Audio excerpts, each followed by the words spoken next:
Alleluia, Alleluia,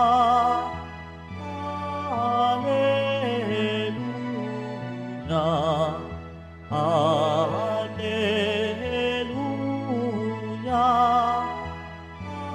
Alleluia.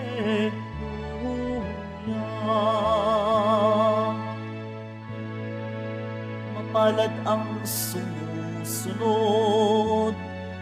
sa salitang buhat sa Diyos at namumuhay ng angkop.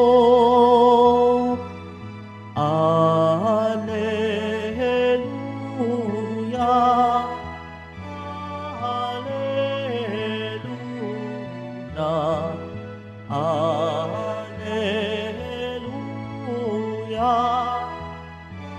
Alleluia.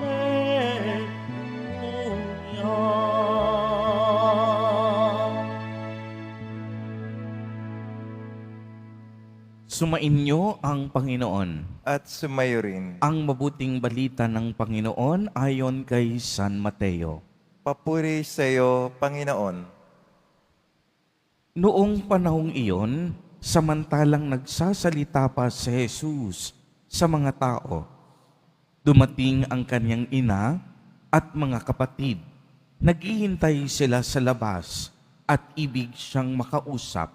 May nagsabi sa kanya, "Nasa labas po ang inyong ina at mga kapatid, at ibig kayong makausap." Ngunit sinabi ni Jesus, "Sino ang aking ina at sino-sino ang aking mga kapatid?" Itinuro niya ang kaniyang mga alagad at sinabi, "Ito ang aking ina at mga kapatid, sapagkat ang sinumang sumusunod sa aking amang nasa langit, ang sakong ina at mga kapatid." Ang mabuting balita ng Panginoon. Pinupuri ka namin, Panginoong Jesucristo. Magsuyo po muna lahat. Magandang umaga po sa inyong lahat, mga kapatid kay Kristo.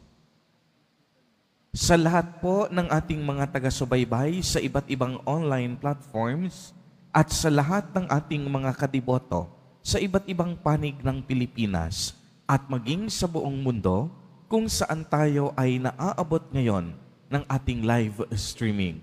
Mapayapang umaga din po sa inyong lahat. Purihin at dakilain natin ang ating Panginoon, ang mahal na poong Jesus Nazareno. Mga kapatid kay Kristo at mga kadiboto, malugod po namin kayong tinatanggap sa Basilica Minor at Pambansang Dambana ni Jesus Nazareno. Sa araw na ito ay atin pong ginugunita at ipinagdiriwang ang pagdadala kay Maria sa templo. Kung inyo pong mapapansin, ang pagdadala sa templo ay isang napakagandang gawain noong kapanahunan ng ating mahal na poong Jesus Nazareno bilang pag-aalay at pagtatalaga sa mga tao bilang anak ng Diyos. Kung inyo pong mapapansin, ang templo ay napakahalaga sa buhay ng isang mananampalataya. Ang templo ang tinuturing ng isang banal at sagradong lugar na kung saan dito nagaganap ang pag-aalay ng mga saserdote. Sa templo, itinuturing na banal at sagrado dahil dito rin nananalangin, dito rin natututo ang mga tao tungkol sa kanilang pananampalataya. Kaya nga ang pagdadala kay Maria sa templo ay palatandaan ng pagsunod sa kalooban ng Diyos. At ito po ay konektado sa ating mga pagbasa sa araw na ito, na kung saan ipinamalas, sinabi at ipinaalala ni Jesus Nazareno kung sino ang kaniyang tunay na ina at mga kapatid. At sinabi niya, ang sinumang sumusunod sa kalooban ng Ama, ang siya niyang ina at kapatid. Ang ibig sabihin po nito na tayong lahat nakikilala bilang mga anak ng Diyos. Tayong lahat nakikilala bilang mga kapatid ni Jesus Nazareno sa pamamagitan ng ating mga mabubuti at tamang gawain. Ang taong sumusunod sa kalooban ng Diyos, gumagawa ng tama at mabuti. Uulitin ko po, ang sinumang sumusunod sa kalooban ng Diyos, gumagawa ng tama at mabuti. Nakikilala tayo bilang mga anak ng Diyos sa paggawa natin ng mabuti at sa pagpaparamdam natin ng awa at pagmamahal sa kapwa. Bilang mga anak ng Diyos, tayo ay kaniyang naging anak sa pamamagitan ng ating mga binyag. Noong tayo'y bininyagan, tayo'y naging anak ng ating Panginoong Diyos.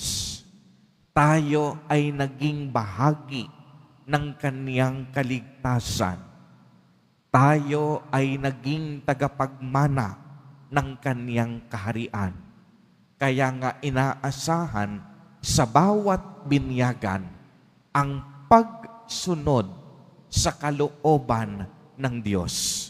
Kapag sinusunod natin ang kalooban ng Diyos, ang ibig sabihin noon, sinusuko natin ang ating mga sarili upang sa gayon ang maghari ang kalooban, ang nais at plano ng Diyos, hindi ang ating mga pansariling kagustuhan. Sa pagsunod sa Diyos, hinahayaan natin ang ating mga sarili bilang kaniyang instrumento at daluyan ng pagpapala.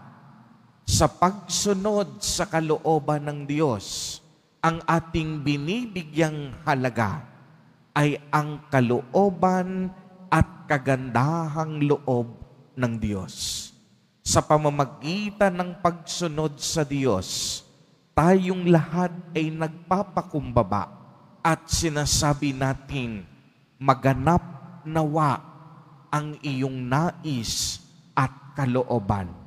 Sa pagsunod sa Diyos, binibigyan natin ng pagkakataon na ang mga plano ng Diyos ang siyang maghari sa ating buhay, sa ating komunidad, sa ating bayan, at sa ating bansa. Mga kapatid kay Kristo at mga kadiboto, sa araw na ito, hinahamon tayo ng ating ebanghelyo na bilang mga tunay na anak ng Diyos, tayo ay inaanyayahan na sumunod sa kalooban ng Diyos. Dahil ang pagsunod sa kalooban ng Diyos ay isang tanda ng ating pagpapakumbaba. Ito ay isang tanda ng ating pagmamahal sa Diyos. At ito ang tanda na isinusuko natin ang lahat sa kapangyarihan at awa ng Diyos. Sa tuwing tayo'y sumusunod sa kalooban ng Diyos, sinasabi natin sa ating mga sarili, tulad ni Maria, Panginoon, maganap nawa sa aking buhay ang lahat ng plano at nais mo. Amen. Purihin at dakilain natin ang ating Panginoon, ang mahal na poong Jesus Nazareno.